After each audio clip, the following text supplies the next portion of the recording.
Jane Seymour has graciously agreed to have a little conversation with us up here on stage tonight about art and healing. And joining us for this conversation is Christy Gilliland, Executive Manager of Gilliland Chevrolet Cadillac, right here in St. Cloud. Christy is our current CentraCare Health Foundation Board Chair. Welcome. And Christy's up here. Thank you. Mm-hmm. Thank you, Dr. Holman. Before we talk about art's healing power, I'd like to introduce you all to our special guest for this evening, Jane Seymour. Jane has so graciously agreed to donate her time to come to St. Cloud tonight and share her philosophy of art and healing. She is a multiple Emmy and Golden Globe winner, recipient of the Officer of the British Empire in the year 2000, which was bestowed upon her by Queen Elizabeth II at Buckingham Palace. Jane Seymour has proven her talents in virtually all media, the Broadway stage, motion pictures, and television. Her love of art and color has led to her great success as a painter in watercolors and oils and as a designer. When she's not acting, writing, or designing, Seymour can be found in her painting studio. With a thriving career as an artist and her own art gallery in Westlake Village, California, she has exhibited in numerous galleries and venues across North America. Her art also serves as inspiration for Open Hearts by Jane Seymour, a jewelry line for Kay's Jewelers and Jared the Galleria of Jewelry. Seymour is involved in many philanthropic causes, including Child Help, American Red Cross, City Hearts, and Camp Soaring Eagle. In addition to the charitable work that Seymour does with these notable organizations, she's launched the Open Hearts Foundation to benefit charities in need. Seymour resides in Malibu, California. Ladies and gentlemen, please join me in giving a warm Minnesota welcome to Jane Seymour.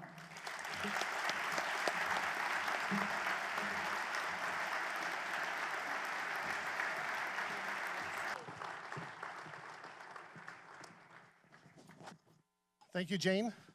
Well, thank you again for coming. Thank you. This is unbelievable. What an amazing evening, and this huge number of people that showed up for this, and the food and the wine, and what an honor. Thank you. We have a remarkable community in St. Cloud, and we're delighted to have you join us here for Spring Fling and bring us spring weather.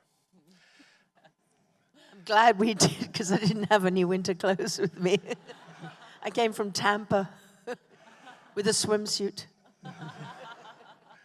So let's start with a fun question. Have you ever been to Minnesota, the land of 10,000 lakes, or as Garrison Keillor likes to say, where the women are strong, the men are good looking, and the children are above average? Have you been to Minnesota before? I have. I'm trying to remember exactly where it was. Bill Mack, the sculptor, invited me here. It's a strange name. What's the name? What? Azina. Izina. Yeah. Okay, it's interesting. I was there, oh gosh, who's our friend who does the charity for the ears for Starkey, the Starkey Foundation. I've been involved with them, so yes, I have been. I've never spent enough time here to actually witness the real beauty of where you are here, but one thing I must mention up front is that my two closest friends on the planet, two people that I love more than anything, are both from Minnesota. So that would be Stephen Bickle and Darcy, I guess she's not called, I don't know what her original name was, but Darcy Bond, I think. Anyway, they were very, very close friends. One is still with us, and one sadly has passed. But I've always noticed that for some reason I've been very, I really enjoy people from Minnesota. You know, what is it you have? And everyone's so nice. And I know Canadians are nice, but you're really nice. So, no, you're wonderful people. I always remember on Dr. Quinn, when we used to see the numbers of who was watching Dr. Quinn, there was nice amount of people, nice amount of people, nice amount of people. And then there was this place called Minnesota. And, they were all watching Dr. Quinn. As far as they were concerned, there was nothing else on the planet. So thank you. Thank you. So, Jane, could you please tell us who or what connected you with our community and CentraCare? The Windfields. This wonderful family. They're just amazing. Sheila and Jean and all of them. They're just, I think we met in 2001 or sometime like that. It seems like forever that I've known them. And they were my very earliest supporters of not just my art, but what I was doing with the open heart.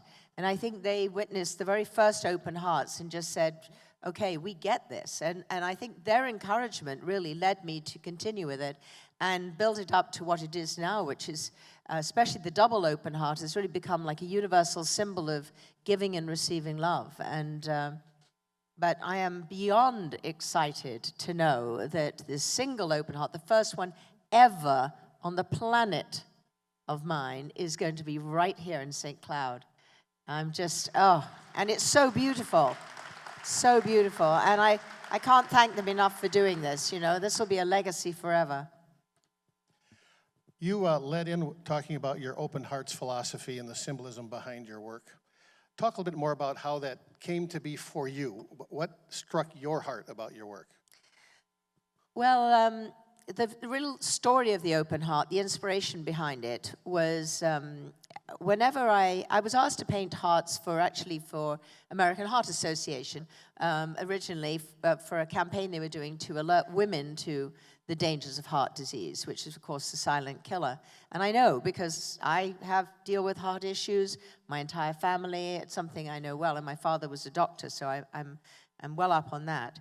But when I was painting for them, I realized that whenever I drew a heart, I always left it open. And I remember my mother used to say to me, in life, everyone will have a challenge. And when you have a challenge, your natural instinct will be to close off your heart and keep it inside. And if you do that, it'll be like a long-playing LP record with a scratch. It'll just go round and round, and you'll never get over it. And you'll never be able to move on in your life. And she said, but darling, if you can accept what's happened, however hard, open your heart and reach out to help someone else, especially if it's someone who's going through something that you've just been dealing with. She said, you'll have a purpose. When you have a purpose in life, she said, love comes back into your life. And so I created the open heart and then the double open heart, which is the one that you see on the jewelry a lot. And many people don't know, but my mother survived an internment camp in Indonesia, a Japanese camp, for 3.5 years during World War II. That was one of the many things she dealt with. But she was, to the end, she was positive, she was living in the moment, and she was helping people. And I've been through lots of ups and downs myself, and I've met a lot of people who've had extraordinarily tragic and difficult things to deal with. And it's amazing, when you do accept and you do open your heart and you share with other people the pain you're going through, and you move through to actually being of service, and somehow by sharing what you've been through with other people, they then can communicate with you and you can help them, and the next thing you know, you're on your way to being able to continue in life and live in the moment and appreciate this incredible gift that that we're given to have on this planet. Wonderful.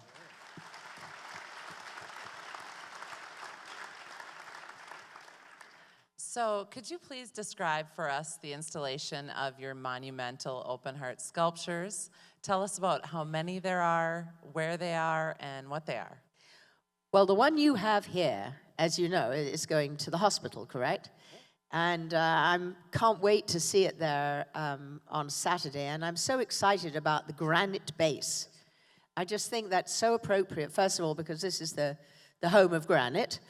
And secondly, because it's spectacularly beautiful, and the whole idea that because sculpture is three-dimensional, so people can sit all the way around it, and I think that was why it was so much fun to have photographs with everyone seated, so you could actually see that piece. It's bronze, it'll last forever, it's a one of a kind, there is not another one on the planet. This is the first one ever of its kind, and I'm just so excited that it's here in St. Cloud. The double open heart, I have one in my back garden. It's beautiful, it's stunning, I love it. People climb all over it, sit on it, take photographs endlessly. There's one in Calgary, in a residential area and a public space, Legacy, I think it's called.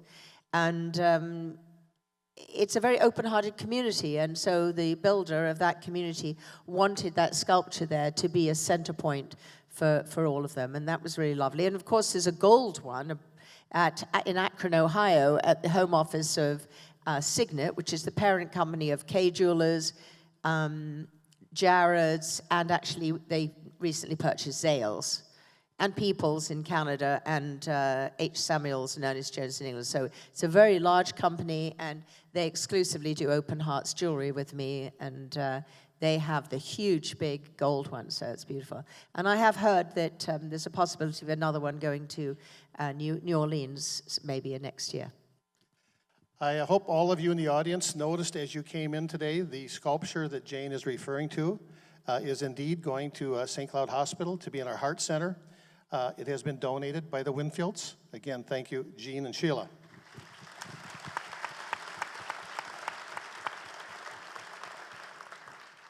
Jane, talk a little bit about your relationship with the Winfields and how this came about and the donation. So how did this all play together as your friends? Well, yes, I mean, as I said, they discovered my art way back when, and they loved the open hearts. They loved a lot of things I was doing, and we, were involved with a number of art shows, and, they are open-hearted people.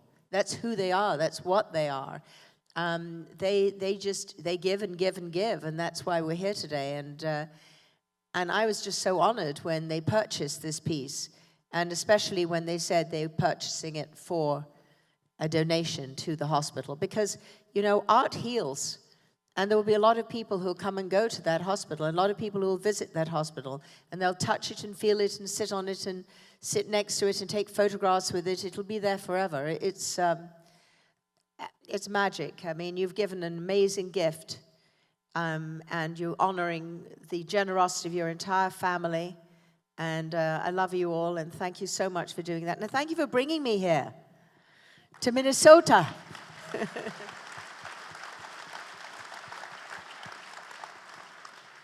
Wonderful. And what we're here for tonight, I think the question of the night is, what does art and healing mean to you, and how can it impact our patients and our residents? Well, first of all, I went through a terrible, terrible divorce 26 years ago, and I thought I was going to be married forever, and I thought everything was great, and then suddenly, literally, the world fell out from underneath me, and it was everything from massive betrayal to the fact that I then found out at the height of my career, my husband had lost all our money and left me $9 million in the red with lawsuits from every major bank. And I couldn't even do basic math, so that was not good. My mother's wisdom, she was with me at the time, and she said, give back when you're really hurting. And I went to a Child Help USA function, a child abuse prevention and organization. And there was an artist who was donating his time to do a piece of art in a silent auction, which I bid on with money that I knew I wouldn't have anymore because I was about to be bankrupt, which, by the way, I never was in the end. I'm very proud of that. But he came to the house, saw my paintings, my finger paintings I did with my kids, offered to give me some free lessons because I told him I was about to be homeless and definitely couldn't afford materials. And he taught me some watercolor. And I was just literally at the bottom of the barrel. I mean, I could barely breathe or sleep or eat or do anything. But, you have to because you have kids and you have to work. and I had to be on camera and do all that kind of thing. But this gift that I was given was to paint watercolors. And once I got into a watercolor, I just couldn't stop.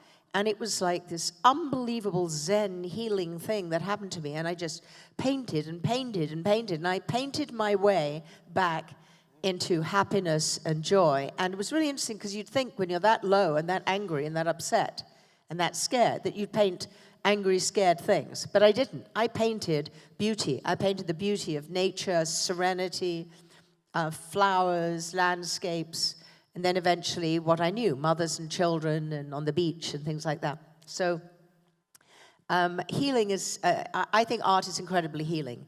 And I have been to a number of old people's homes, and especially memory places, because I don't know if you know, but I produced a movie called I'll Be Me about Glenn Campbell and his final tour when he had Alzheimer's, which is a fantastic movie if you haven't seen it. It's really extraordinary. And I go and visit Glenn in his care home, which is fantastic, and he's very well looked after.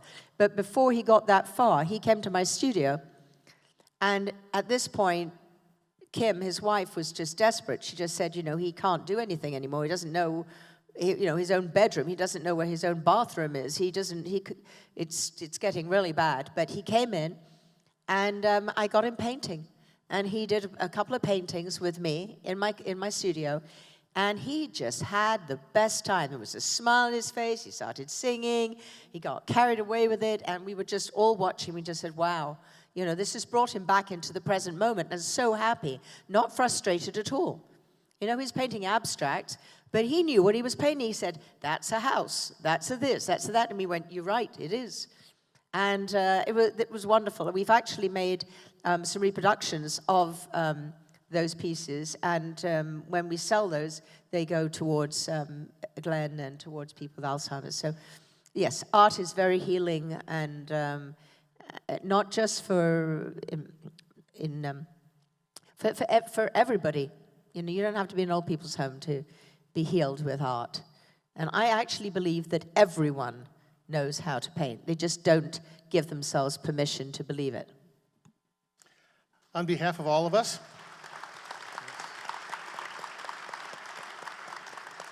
on behalf of our communities, thank you for sharing your art. Thank you for sharing the art of healing.